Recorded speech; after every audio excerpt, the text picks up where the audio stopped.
He's giving us some time. He saw that we weren't ready yet. Practicing the Dhamma. We have to be normal and natural. We don't practice to try and look good. We don't have to fool anyone, and we certainly shouldn't fool ourselves about what we're feeling. Don't change it. Let's be brave enough to see what's really there. Don't fake it. Don't put on a mask. This is a path for only brave souls.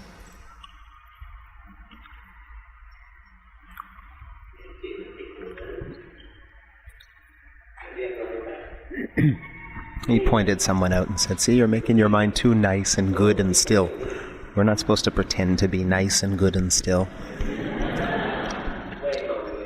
Just let it be as it naturally is." You have to let go, let the mind work as it normally does. You're making yourself too prim and proper.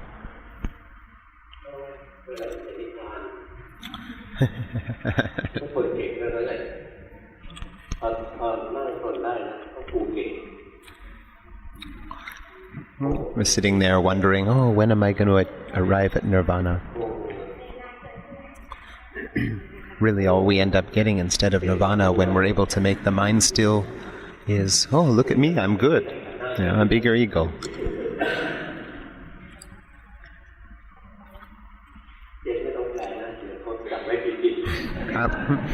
He doesn't want me to translate this. It's a case-by-case thing and we'll get confused.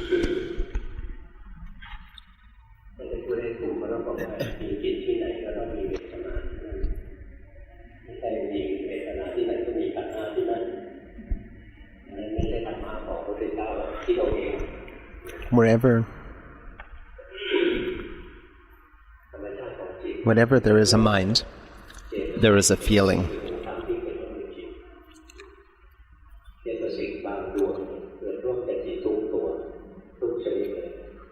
Every mind that arises, or your mind in any given moment,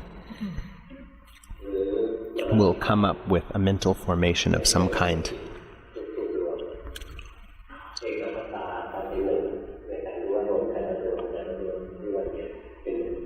Also, a one-pointedness or a concentration occurs with every mind that arises, because the mind is always knowing something.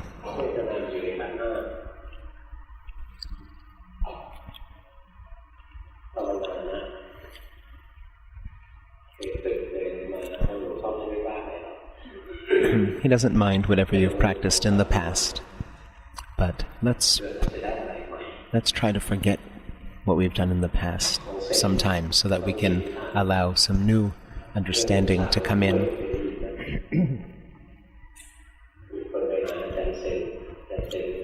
There was a Zen master story, a Zen story, that had a cup, an empty cup, and had a student pour his tea. He never told the student to stop pouring, and he just kept pouring and pouring and pouring, and the tea was spilling out. One of the students said, Master, your tea is spilling over." He says, "That's just like your mind," the master said. "No room for anything new, just thinking the same old things. Whatever you do, go back and do whatever it is that you remember to do. And just cycle around all your life doing whatever it is that you always did." We have to be brave to move forward.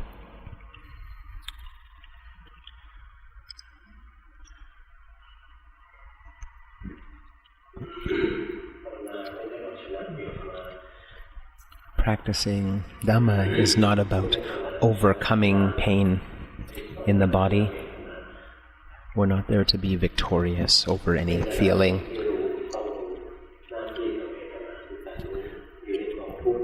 Our duty with respect to feelings is to know them not eliminate them or beat them.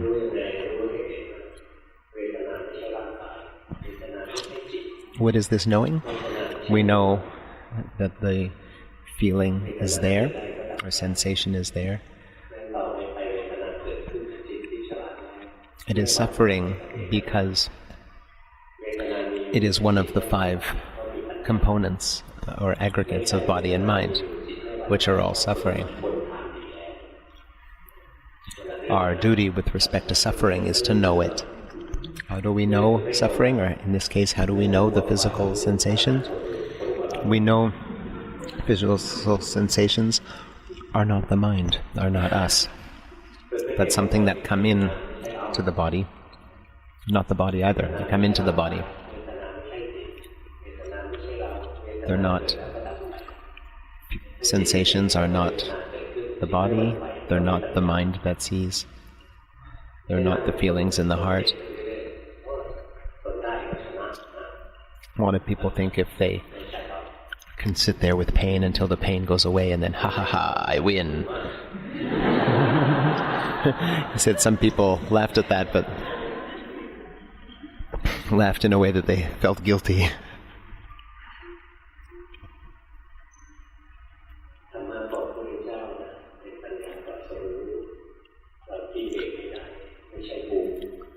See, the Buddha's Dhamma is enlightened wisdom. It's not something that we can discover on our own. It isn't samatha only that other people could do before the Buddha.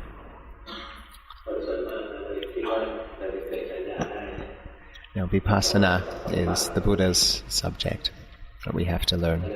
A lot of people, and we're after in vipassana, what we're after is wisdom. But most of us think that wisdom means reading books and gaining knowledge that comes through by way of thought. We think that we have wisdom if we have lots of information, like professors.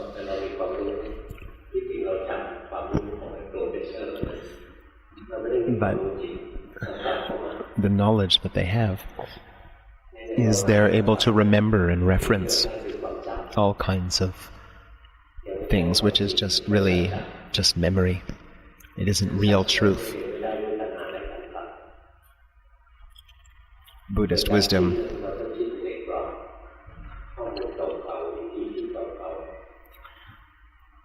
is different. When we're the wisdom by hearing or reading, or the wisdom by thinking, we're just in some old framework. It's just all old stuff, old conditions.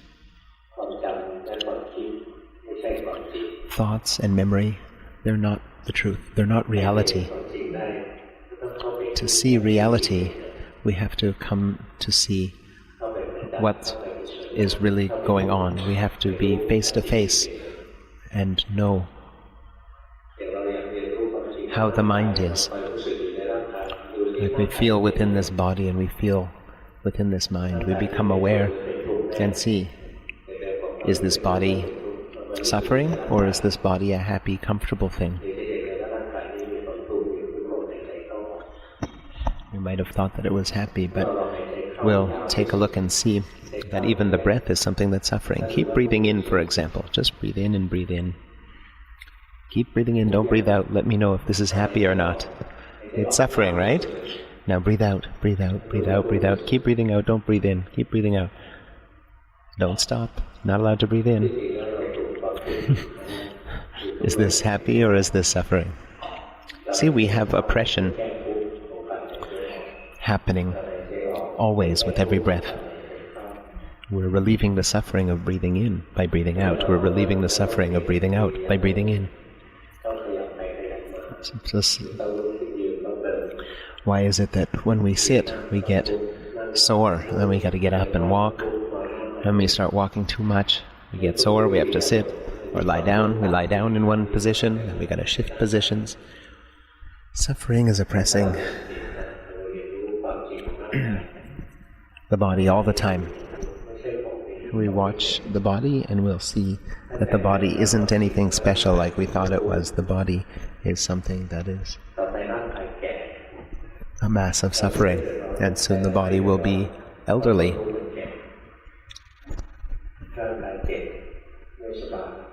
The body gets ill, but a mind that has practiced correctly won't suffer along with the failing body. Why not? Because the body is suffering.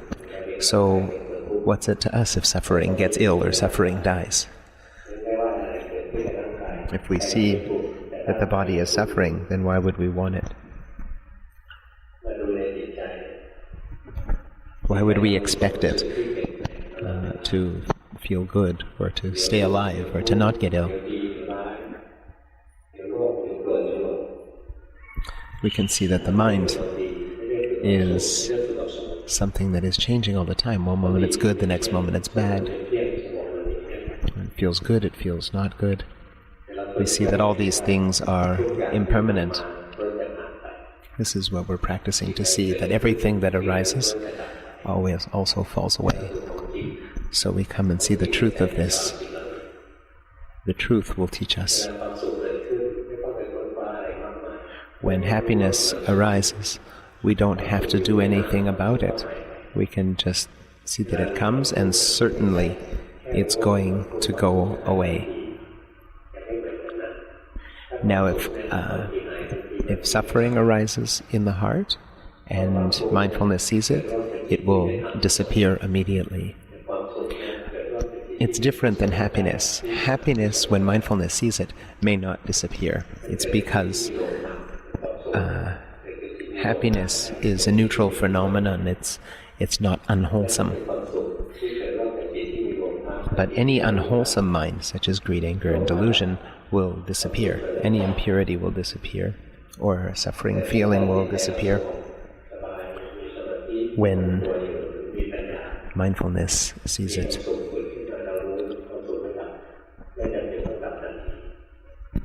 See, happiness doesn't have to fall away immediately. Happiness may arise with mindfulness.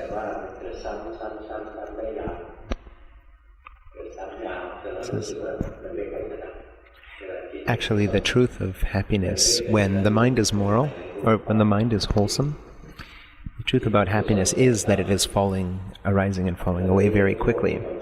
However, it rises and falls so fast, and comes up again, and arises and falls so quickly that it appears that it's being sustained. But actually, like all phenomena, it is arising and falling very quickly. We can see that the mind itself is something that is impermanent. One moment it is the aware observer, the next moment it is lost in thought.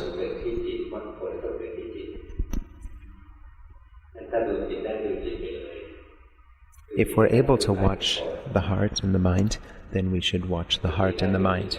This is because all emotions, all mental formations, all happen in the heart, and Dhamma, when it is realized, happens in the heart. So we should practice watching the mind if we can. At any time that we're not able to effectively see the mind,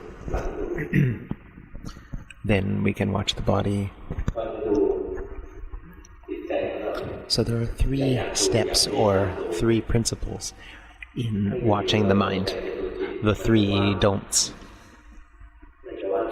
The first of the don'ts when watching the mind is don't watch in advance. Don't focus in to see what's coming next. What will happen is nothing will come next. And they'll think when they're effectively focusing to see what's going to happen next in the mind, all they see is an emptiness. The mind gets lost in this empty place and isn't able to walk the path of wisdom. So instead what we do is we allow our body and mind to work naturally. We let the senses see, hear, smell, taste, and touch. In fact, we can't really choose what it is that we see in most cases. And we can't decide what we feel with regards to what we see. For example, we open our eyes and there's a beautiful lady that passes by.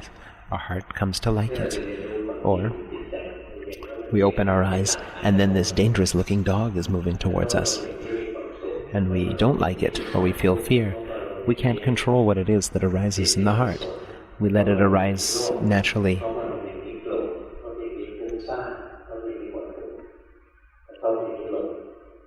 We'll start to see the workings, the natural workings of the mind. When this stimulus comes in, the mind gets busy, and this stimulus comes in, there's liking. This stimulus comes in, there's not liking. Seeing the causes and effects. But we don't watch in advance. We don't wait for what comes next. We just let the feeling come up naturally in life, and then we see that it is there after it has arisen. So we have to be brave enough in order to allow the mind to move and work naturally. Those that are cowards will sit there watching. What's going to come up? What's going to come up? Not brave enough, not having the courage to allow themselves to feel bad, to suffer.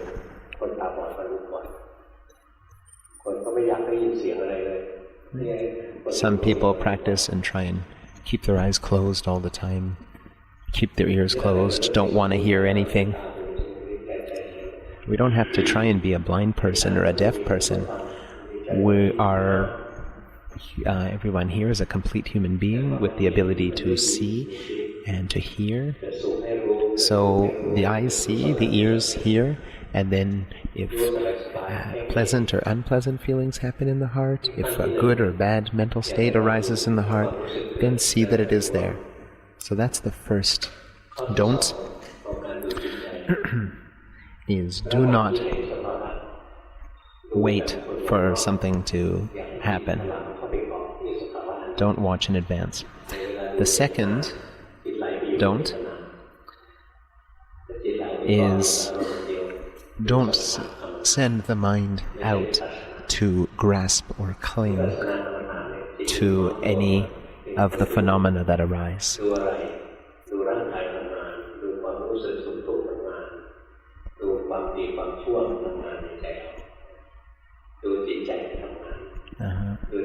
So when watching the mind, we can see the feelings, pleasant or unpleasant.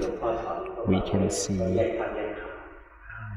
the mind going off to think. We can see the different mental fabrications, mental states and emotions that arise. And we can see the mind moving from one thing to the other, to see, to hear, to smell, to think.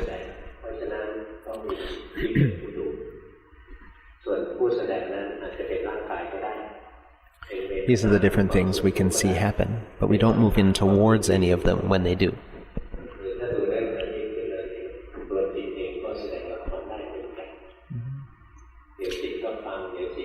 See, one moment the mind is listening, the next moment it's thinking, the next moment a feeling comes up, the next moment a different mood comes up. The mind shifts and moves from here and there. It's sort of like we can watch this drama happening.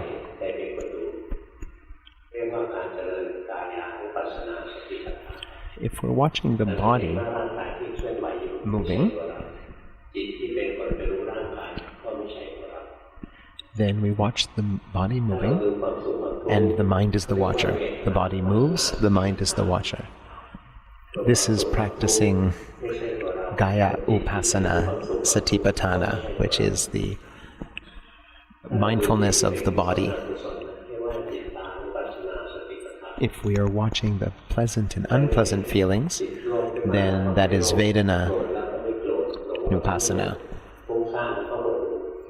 Jita Nupasana is watching the mind, seeing the different emotions that come up in the mind or in the heart, seeing the different mental states as well. For example, delusion or being lost in thought. we see that it happens. We don't try to stop it from happening. Anger comes up. We don't try to stop it from happening. Anger comes up first, and then we come to see that it is there. We can see that anger is not us. Anger is that which the mind sees. The anger is not us, and the mind that sees it is not us. Like we see something in life, and then greed comes up in our heart. Right? First, greed comes up, then we see that it has come up. So we see after the fact, we become mindful after a phenomena. We don't wait in advance to see a phenomena. When the greed comes up, for example, greed, we will see that the greed is not us, but it is that which the mind was aware of. We can see that whatever impurity arises, that it is a separate phenomena from the mind. There's the mind, and then there is that which it sees or observes. That they're two separate things. There isn't an us there. The example of the car, where we dismantle the car into all the pieces, the steering wheel, the tires, the engine, the gas tank, the headlights. None of these things, when we dismantle it, are the car. Right? There's no car self there. It's completely gone. It's just a bunch of pieces. We're able to do the same thing with our body and mind. The body is one piece. The pleasant and unpleasant feelings is another piece. The memory is another piece. The different wholesome and unwholesome states is another piece. And just the bare awareness, or the mind that sees or knows, is yet another thing. There won't be any sense of a self, just like there's no sense of a car when it's all dismantled.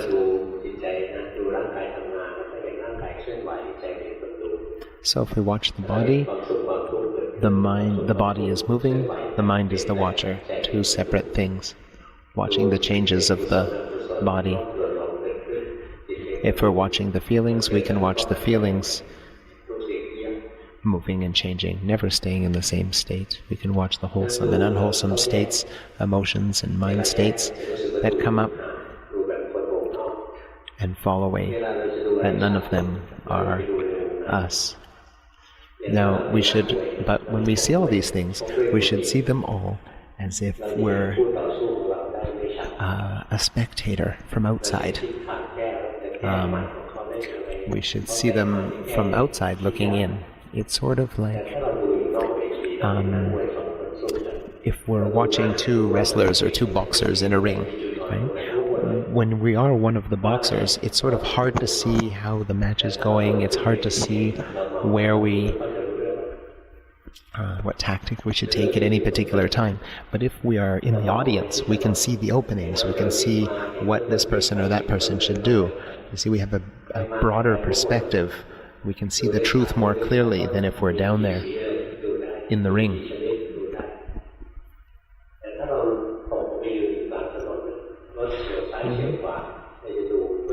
It's sort of if we're standing on a building as well, another analogy. And we're seeing all the cars going by, right? We can see the different colored cars. We can see how the traffic is moving. But if we stand in the middle of the road to try and see how the traffic is moving, or try to see what colors, the cars are, and that, it's too difficult, moving left and right, up and down, turning around. We don't have that broad perspective to see the truth. So the mind, the feelings, the mental and emotional states, and all these things, let these be the actors in the play. And the mind is the spectator, sort of at a distance and comfortable, noticing the drama of life.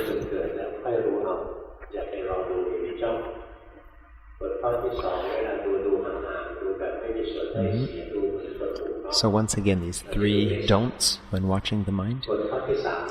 Don't wait. Second, first is don't wait or watch in advance. Let things come up first and then see them afterwards. The second is to not send the mind down into the drama to take a look, but to allow the mind to see at a distance. The third don't is don't interfere with whatever is going on in the mind.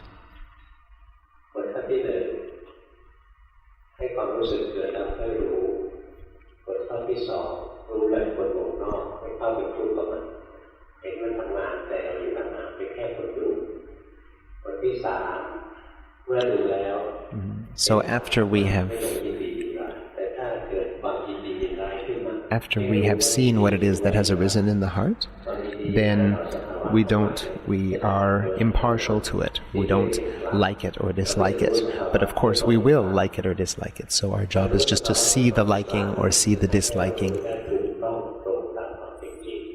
And then if we continue to see the liking and the disliking of the different phenomena, then eventually the mind will no longer interfere with what it is that arises and falls. We'll be able to see clearly, perceive clearly the truth exactly as it is. The mind will be equanimous or impartial. See, if we try to accept the truth with a mind that is still liking this and disliking this, wanting it this way, not wanting it that way, we'll never be able to see and accept the truth of the way things are. We have to have a mind that is over and above and isn't interfering with what is going on. Yeah, we have to see with a mind that is imbiased to all phenomena that arise and fall. This is watching the mind. These are the rules for watching the mind. 1, don't watch in advance. 2, watch as an outside observer. Don't come in. And 3rd, to be not interfering, to see in an equanimous or impartial way, without bias. If we have bias, then we won't see things clearly. We won't be able to see the truth. Yeah. So let's train the mind to become one that is able to have correct samadhi and is impartial to all phenomenon. It'll be awake, aware, fresh, expansive. So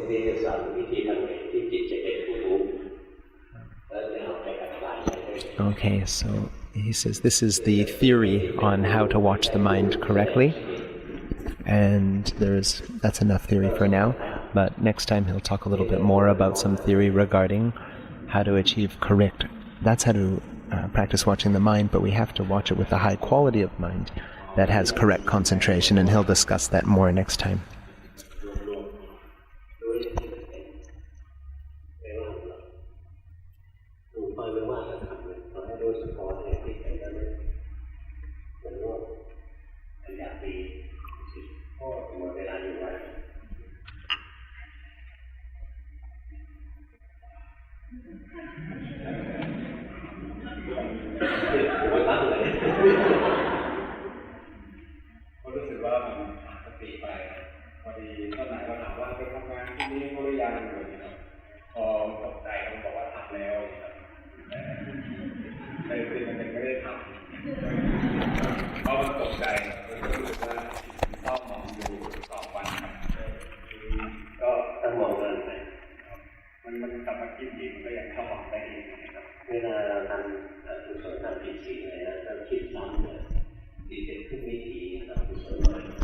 He's warning that, of course, we should try and keep the moral precepts, but if ever we say something mean or we harm someone, we should do our best to not think about it again and again, because each time we think about it, we revisit that immorality. It's almost, the heart almost feels like it does it again, and we're repeating the crime.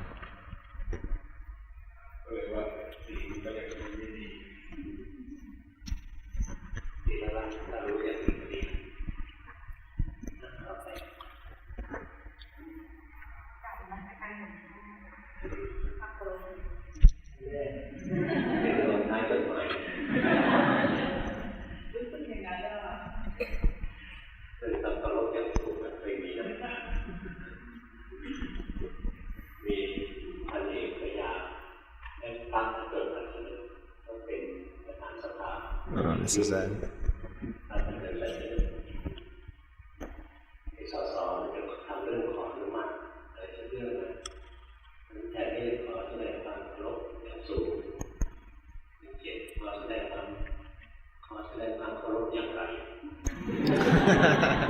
oh, that's a tough one. Thai jokes, they just don't translate very well. He's kidding with this lady just because she was so formal in the way that she addressed him that he found it kind of funny, and said, yeah, that's a really old style of addressing people. A bit of a Thai culture thing.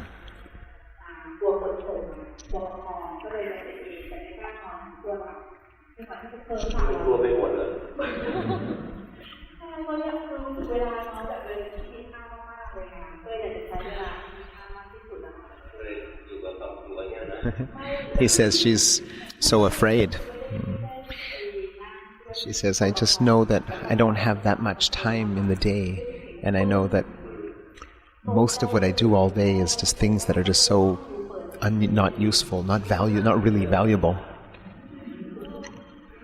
And he says, that's normal, we have our daily lives and things we have to do. He says, so instead you use your valuable time sitting afraid.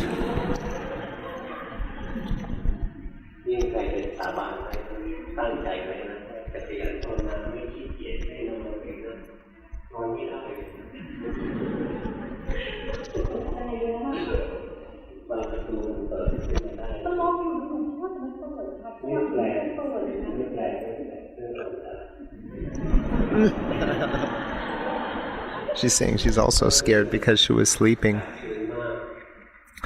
And I swear I locked my door to my room, but it opened. What happened?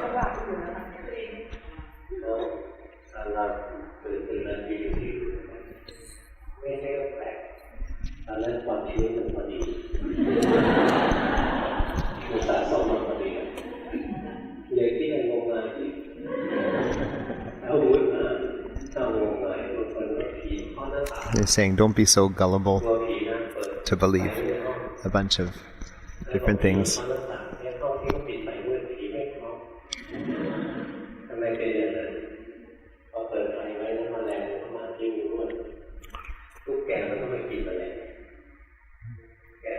Some people say that they hear ghosts knocking on their windows.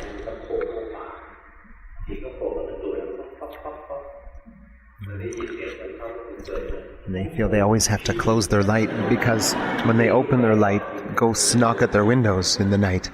But the truth is just insects are attracted to the light in their room, so insects. And then a gecko will come and eat the insects and it'll sound like it's knocking at the window, that's all. So don't be so gullible.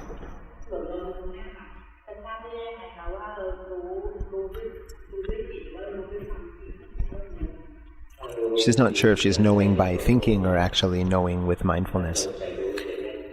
If you're intending to watch or it's just thinking, the mind will be tight or blurry. But if it's true mindfulness, the mind will be light and bright. There'll be a sense of relief, of release.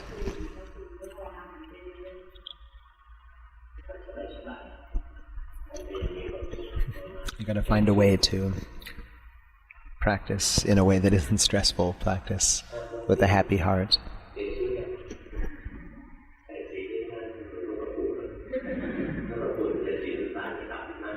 ที่ไว้ระยะห่างใช่แน่นอนเป็นน่าดูนี่ความรู้สึกว่าเอ๊ะที่ค่ะเพราะว่าและยิ่งมีความรู้สึกว่ายิ่งเป็นคนโกหกมาคือยิ่งเลยเป็นลมแบบว่า If anyone has a question today that hasn't asked in the last 3 months, then you can put your... I'll let you know when it's time to put up your number. It's coming up pretty soon.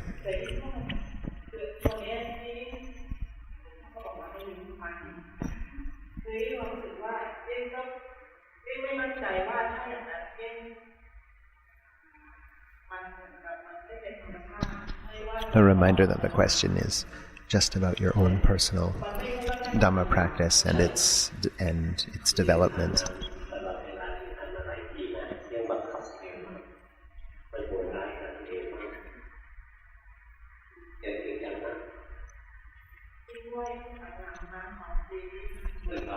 Another lady too serious about it. Yes.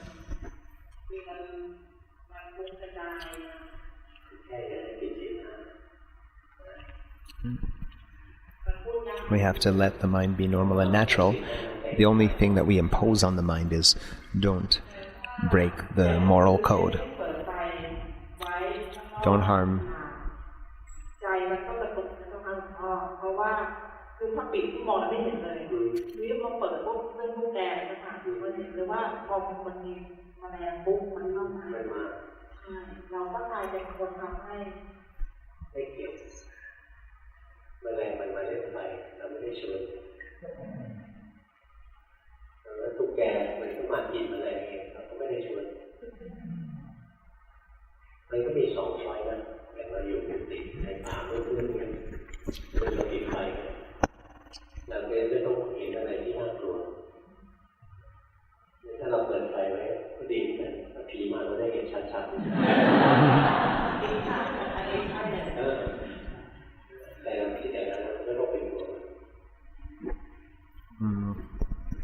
Still talking about ghosts, basically.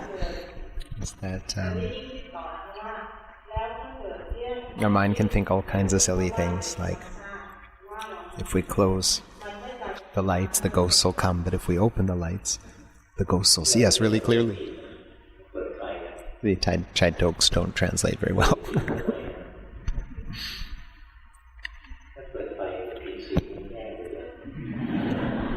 She's being too paranoid about her moral code. She says, but if I turn on the light, then insects come, and then the geckos will eat them, and then it's my fault that the insects got eaten because I turned on the light. And he's like, all right, you're going a little overboard there. Imagine turning on the light and thinking you're breaking a moral code. And there's too much, struggling too much. Just see in your heart what is there right here and now. If you're worried, know that you're worried. Mind wants to be good, know that it wants to be good. Just see this directly. That's the practice. That is Dhamma practice. It doesn't matter what it is that comes up. It is going to demonstrate the 3 characteristics. It's going to teach us the 3 characteristics.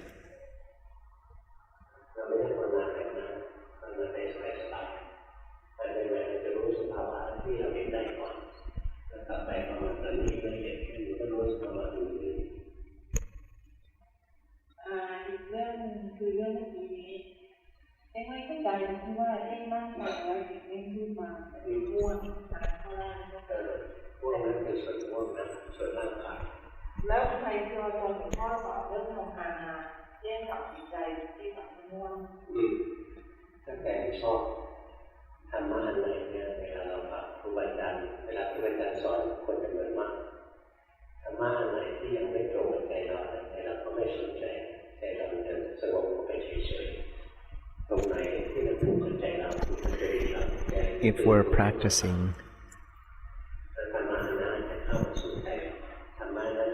while we're listening to a master teaching, then when the Dhamma that is being spoken isn't the heart isn't ready for, the heart isn't interested in, the heart will not be listening attentively. It may go into a place of rest or be thinking about something else.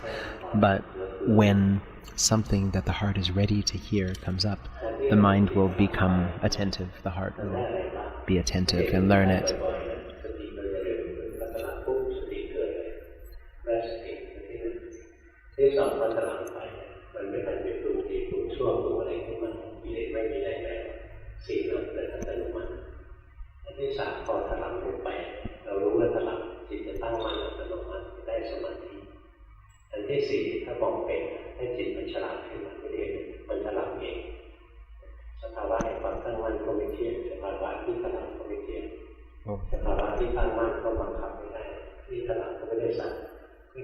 So if we see a phenomenon arise, and we see that the phenomenon arises, then if our mind moves towards the phenomenon, then we see the mind move down towards the phenomenon. If we see the mind moving down towards the phenomenon, the mind will then become the stable observer in correct samadhi. We'll be able to see that it'll see in an impartial, it'll see the phenomena in an impartial way, and it'll see that it is not us, that it arises and falls. And the mind itself that moves in to watch a phenomena or mindfulness arises automatically, and the mind becomes the stable observer, that all of that process is something that we couldn't order to happen, but that it happens by itself, that none of these aspects or components are a self.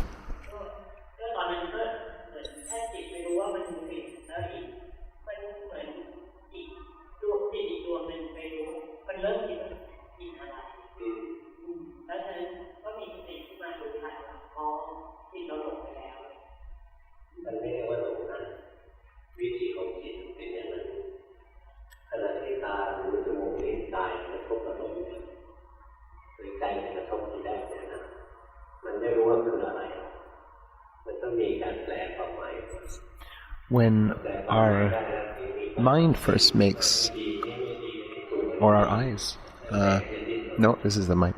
When the mind first makes contact with an object, we don't even know what the object is yet.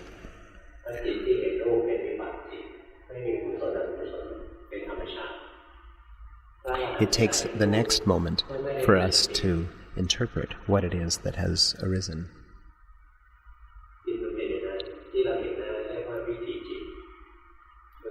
This is the process or the method that the mind automatically goes through. At first, even when we see something outside of ourselves with the eyes, we don't know what it is at first.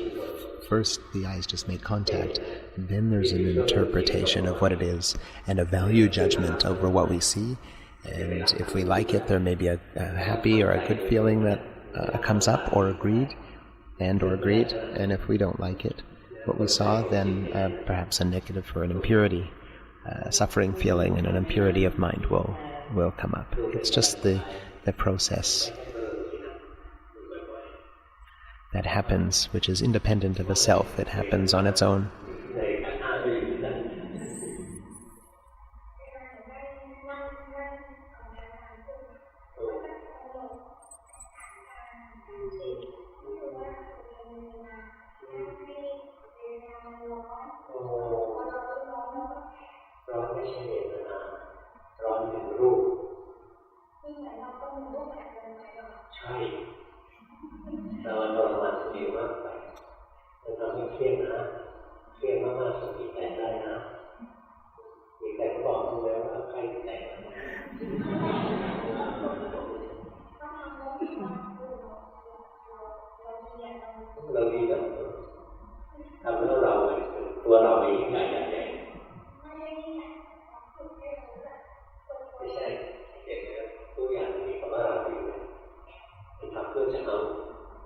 You see, as you're sending in your homework here, everything is about me.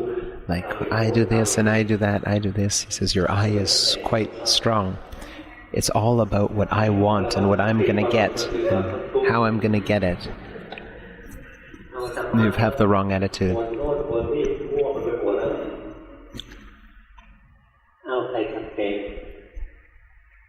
Okay, you can put up your number now if you have a question.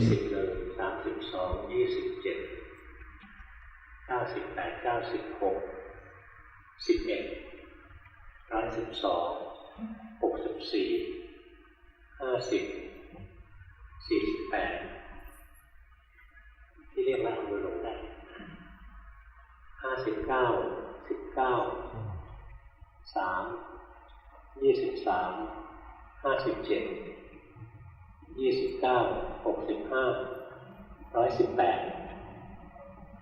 นี่หลวงพ่อใครยกมือเรียกหมดเลยเรามีเวลา10 นาที It's like we have 10 minutes left. เอางี้เลยหลวงพ่อขอร้องคนไหนที่มาง่าย And there are way too many numbers. ไหนที่มายากๆ He's asking, คนต่างประเทศมันมายากนะ he says, those that can come here easily, คนไหนยกมือมีไหม we're going to start again. Those who can come easily. ให้อะไรนะ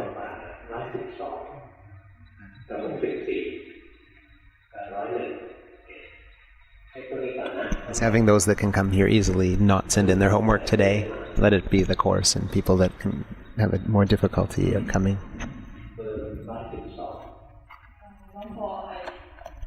I just would like to some advice on my practice because I notice that the mind thinks a lot, and then sometimes I don't know how to deal with the emotions that come up.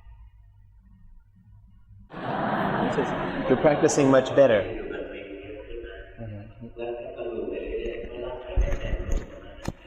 See, your body and mind are two different things. Your mind is more aware within yourself than before.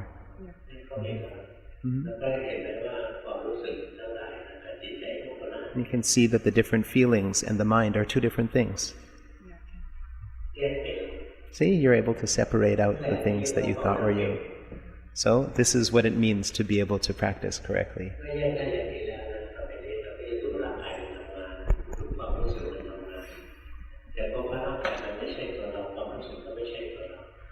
So watch the body moving from here, watch the body moving, watch the mind doing its workings, the feelings coming and going, and see that none of these things are you.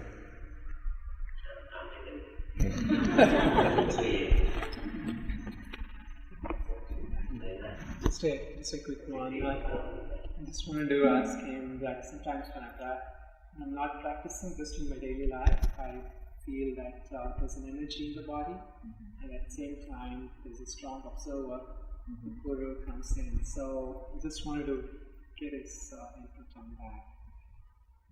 ก็รู้สึกว่ามีพลังแรงๆอยู่ในร่างกายแล้วก็รู้สึกว่ามีจิตผู้รู้ด้วยในชีวิตประจำวันนะครับแล้วก็อยากช่วยรับ some energy แต่ไปดูนะดูร่างกายไม่ใช่ตัวเราความรู้สึกไม่ใช่ตัวเราจิตมันทำงานได้เอง See that the body isn't you, the feelings aren't you. See that the mind is working by itself. You're doing well. ไปพวกที่ยกมือไม่มี118อีกคนในนี้เลย Is there 108? 108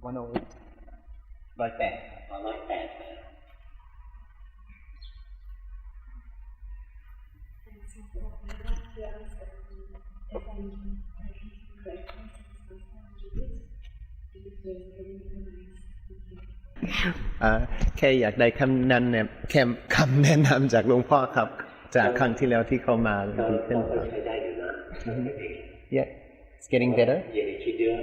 Just don't think too much. You're thinking too much about what's right and what's wrong.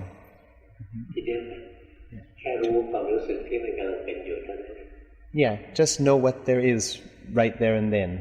That's all you have to do. Okay. ก็พ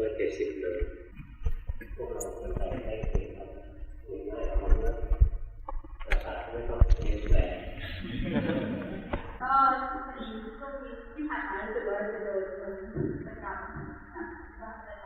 ก็เลย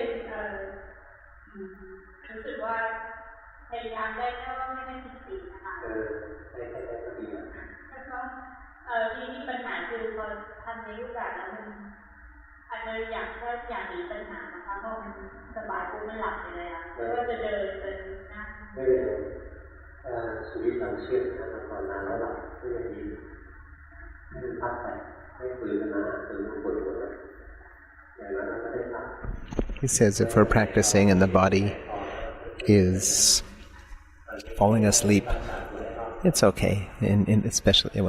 Specifically in her case, just let it fall asleep. You don't have to keep fighting and fighting. That's torture. If the body needs rest, then let it rest.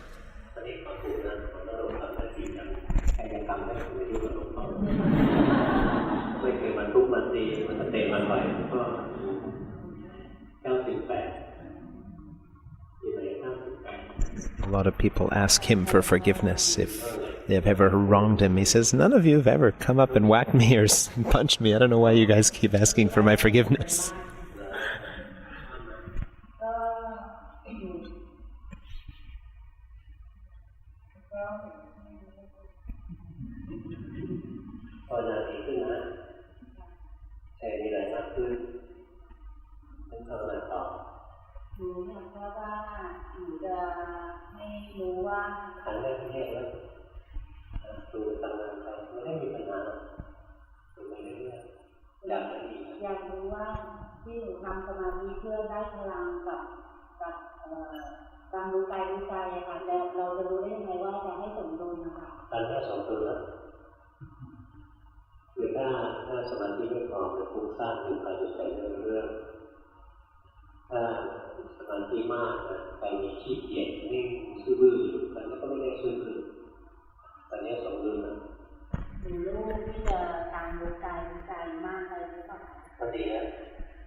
So we can sense, regarding samatha, we can sense that sometimes there's too much samatha element in our practice. If we're looking to walk the path of wisdom and we feel lazy to do it, we just want to hold a nice comfortable spot. We're in a nice comfortable place and we just want to stay there, and we don't want to see the greed that's there. We don't want to see the comfort. We might not have the correct balance between samatha and vipassana.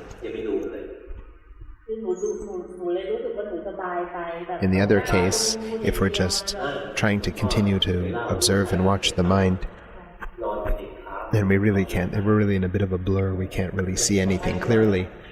Then we have the wrong balance in the other direction. Too much wisdom practice, not enough samatha.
He says, it's been 3 months and I'm sending in my homework again. His mom is sitting, he knows the men, and his mom is sitting next to him. He says, your mom practices better than you do.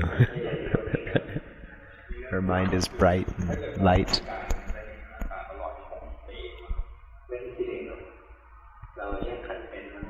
He says, I think I can separate the 5 aggregates, but I'm not really sure. Am I just thinking so myself? He says, no, you're not thinking it. You can see it.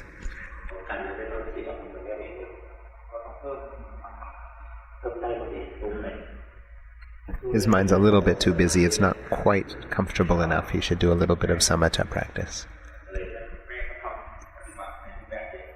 เพราะว่าเราแล้วเรื่องสิ่งหนึ่งอยู่ไหนสิ่งหนึ่งก้อนธาตุก้อนมีโหน้ำตาลโน่นนี่ก้อนธาตุก้อนนี้ต่าง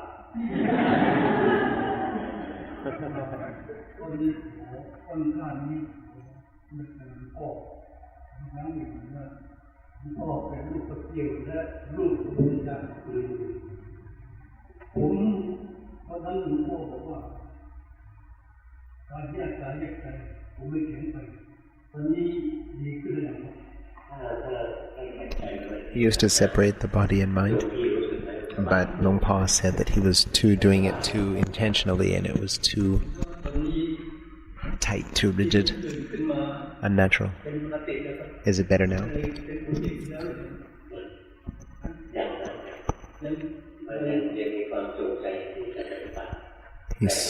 Long Pa says you still have a strong desire leading the practice.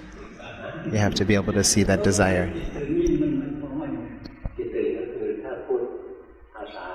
He says, what does it mean when the mind is awake?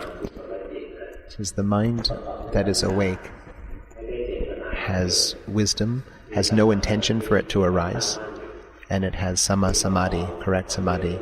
It is gentle, light, bright, agile, and sees clearly and directly what phenomena is there, without laziness.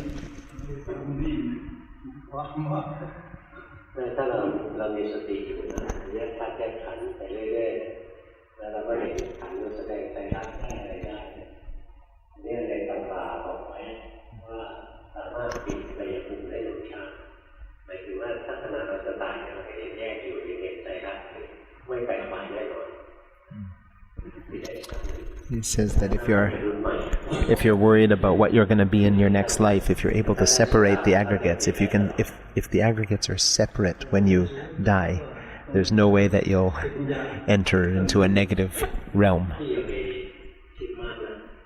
This is according to commentaries or scriptures.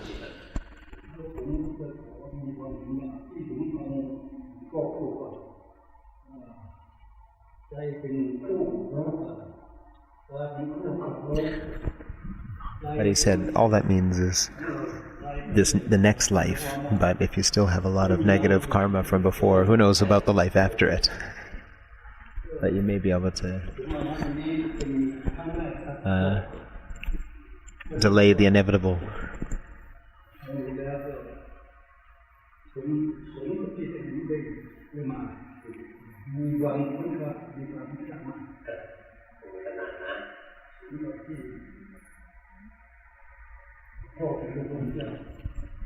Oh. He said, Long Pa, you are the Buddha. He's like, no, I'm not. Don't say that.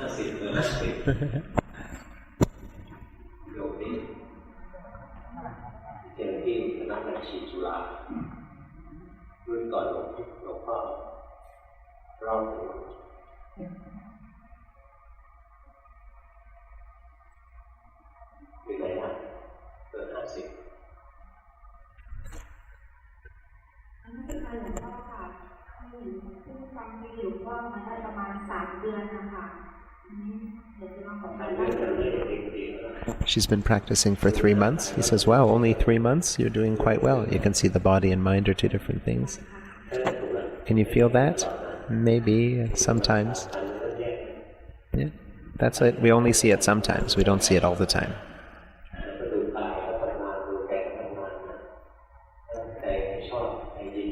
See the body and mind working. If there's anything we like, don't like or don't interfere. Can you see that you interfere? Just see in a relaxed way, impartial way.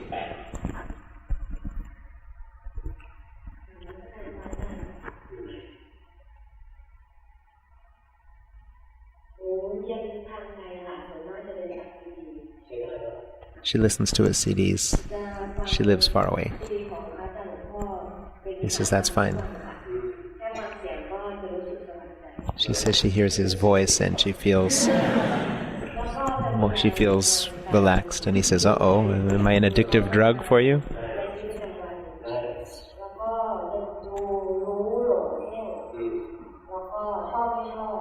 She's able to see liking, disliking. She's able to see her mind going into focus and her mind going off to think.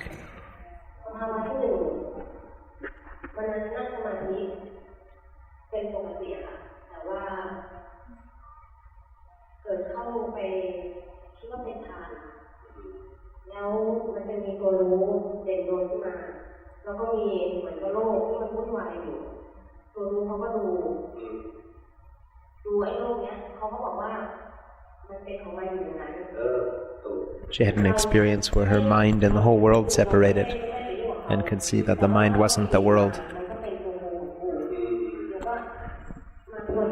And as soon as the mind would come back into the world, there was the me that came up.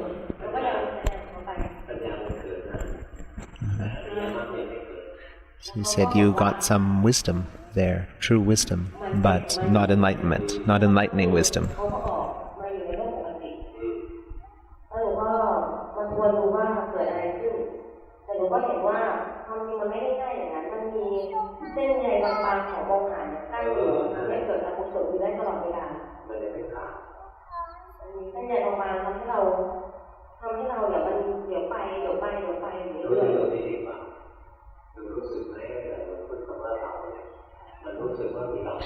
Can you feel that when you talk about yourself, when you say the word me or I, that you feel there really is an I or a me when you say that word? You see that you haven't enlightened a stream entry yet. One day, when we practice correctly,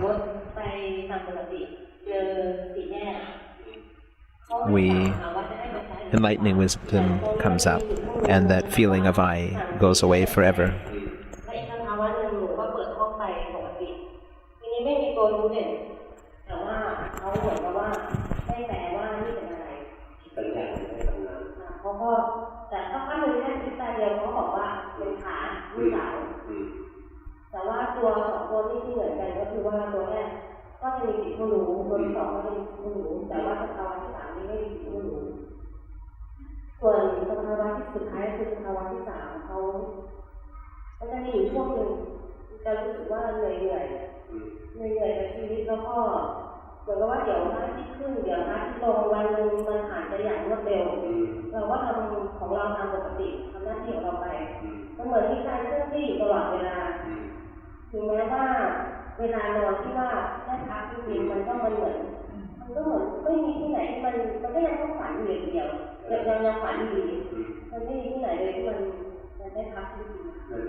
If we're still disliking phenomena, then we'll never be equanimous, we'll never enlighten.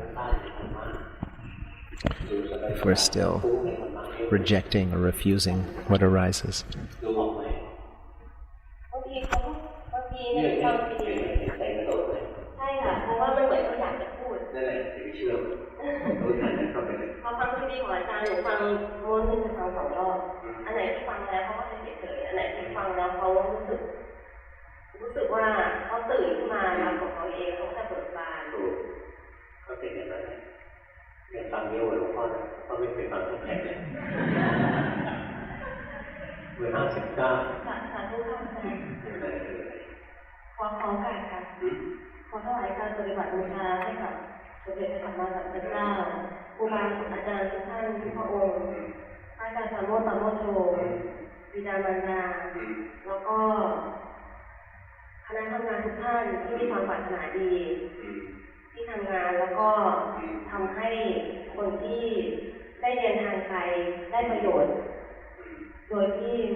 น้าตามันไม่เหมือนคนปกติ59อยู่ไหนเอ่ย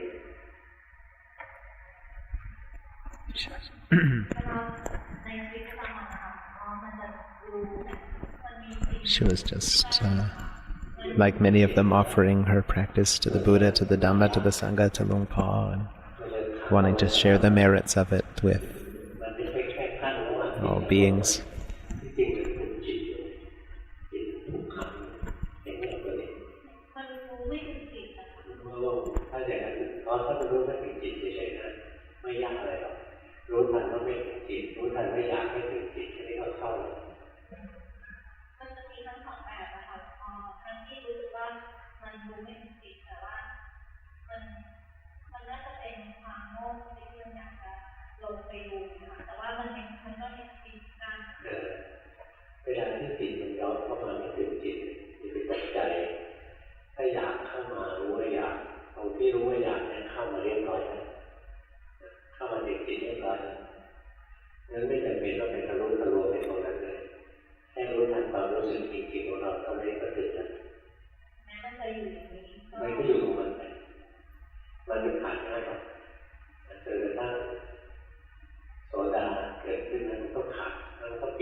Was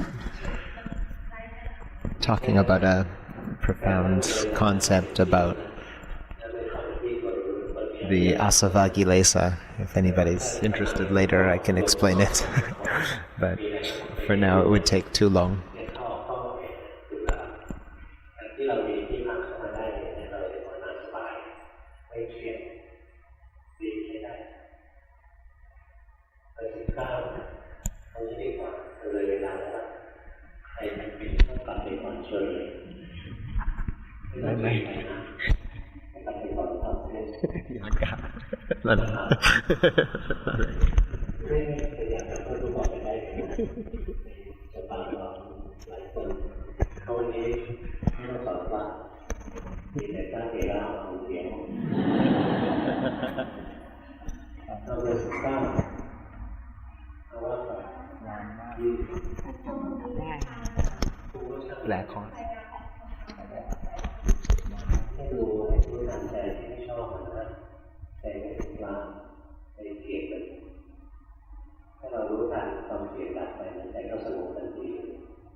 So we're way in overtime here.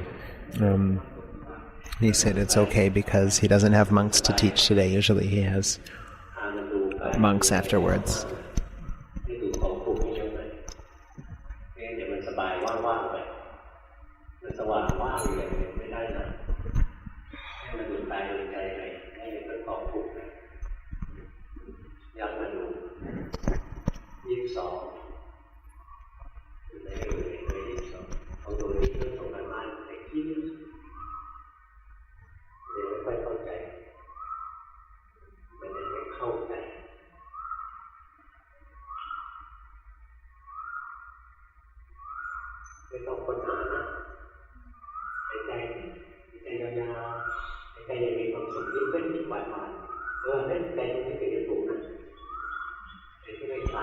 He's just trying to get her to relax out of the phenomena she's stuck in and become the stable observer.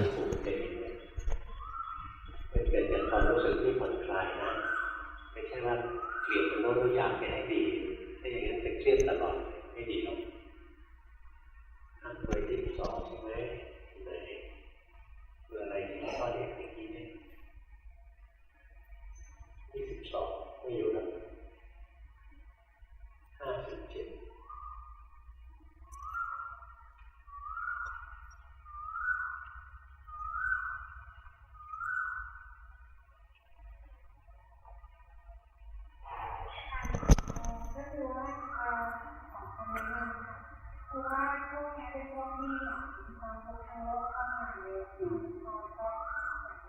57ไม่เสียเชิงนักปฏิบัติความทุกข์ทางโลกมาแต่ต้องกับที่ของเราในการปฏิบัตินะดูได้ยากขึ้น When we are true Dhamma practitioners, when life gets difficult and there's difficulties, we can see that our practice, we can see the development of our practice.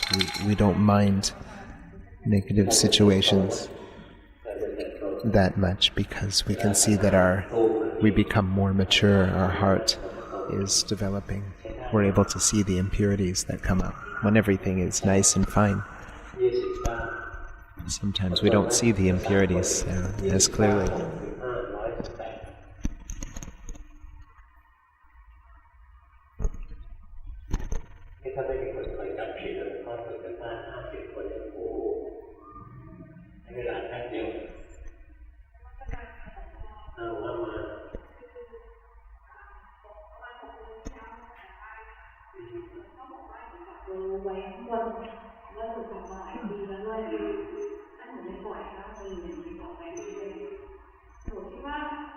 She said that in the past he said she was attached to the observer, she wouldn't let it go, holding it up over her head.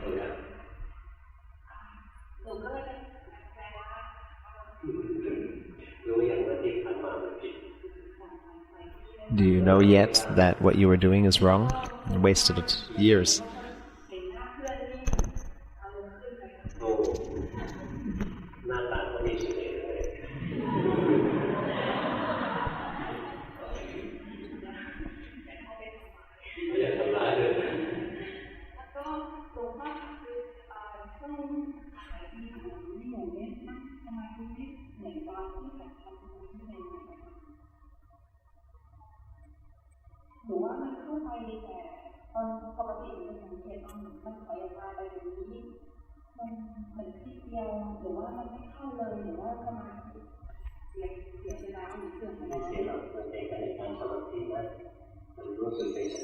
She feels like her samadhi is worse than it used to be. He says, no, it's just because now it's momentary. You let it go and then it can come back, and you let it go and it can come back. It's not being held.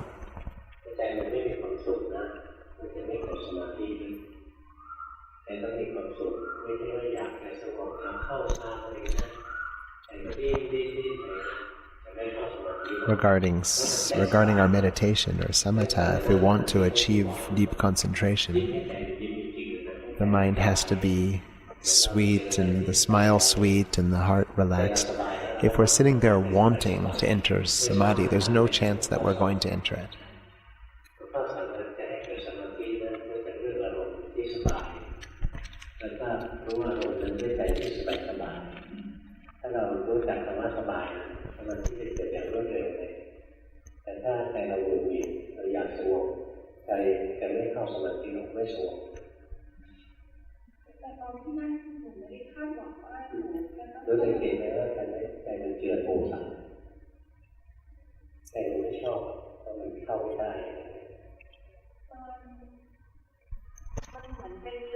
See, there is aversion still there in her mind, and so of course she can't enter deep concentration or jhana.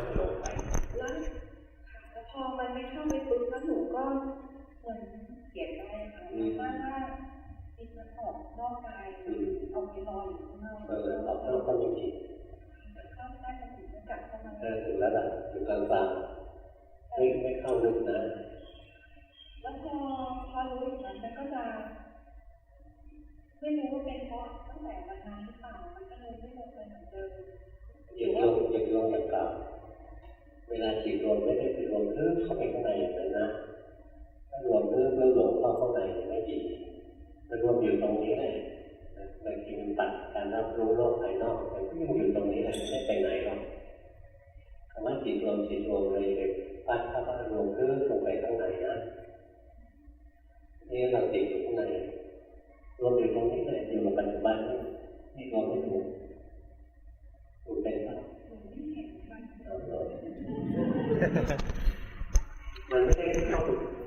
She's trying to go into deep concentration. He's like, hey, you don't force it, and you don't force to go deep within yourself. It just, the mind just drops out of sense perception right here, just sitting right here, and then he demonstrated it for her, but she said, I can't see it.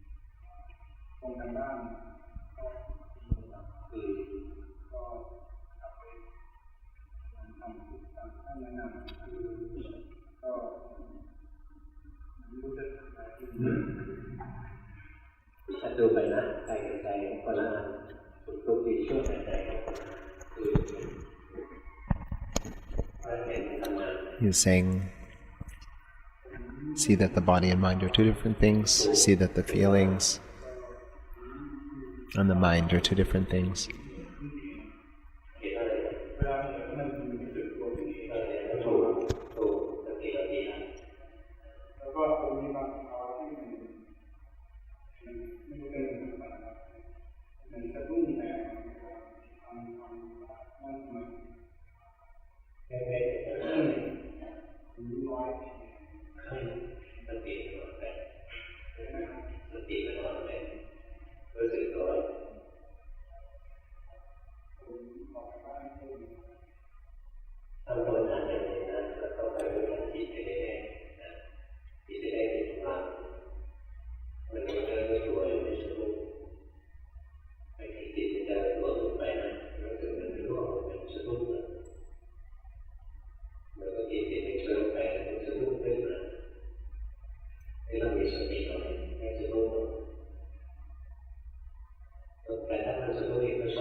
Is there 118 that wanted to send in their homework? Oh.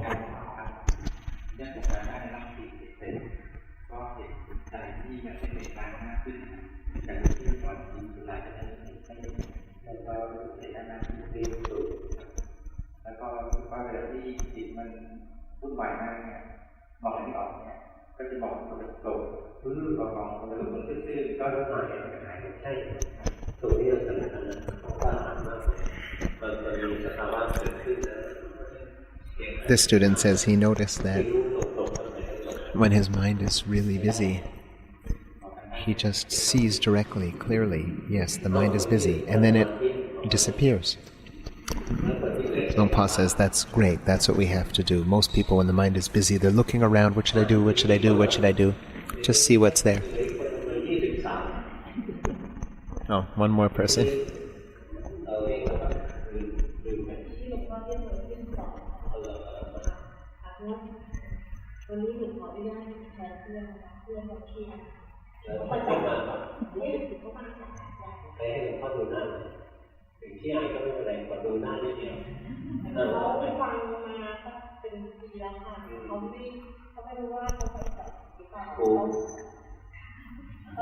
She's asking on behalf of her shy friend beside her. Says she's practicing just fine. No need to worry about anything.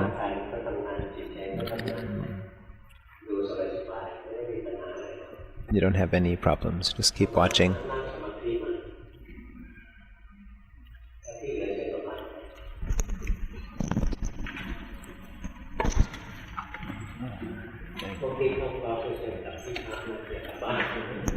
Says everyone in the course, you don't have to go home, just go back to the resort. Because at first he said, everybody, you're welcome to go home now, but not the people in the course.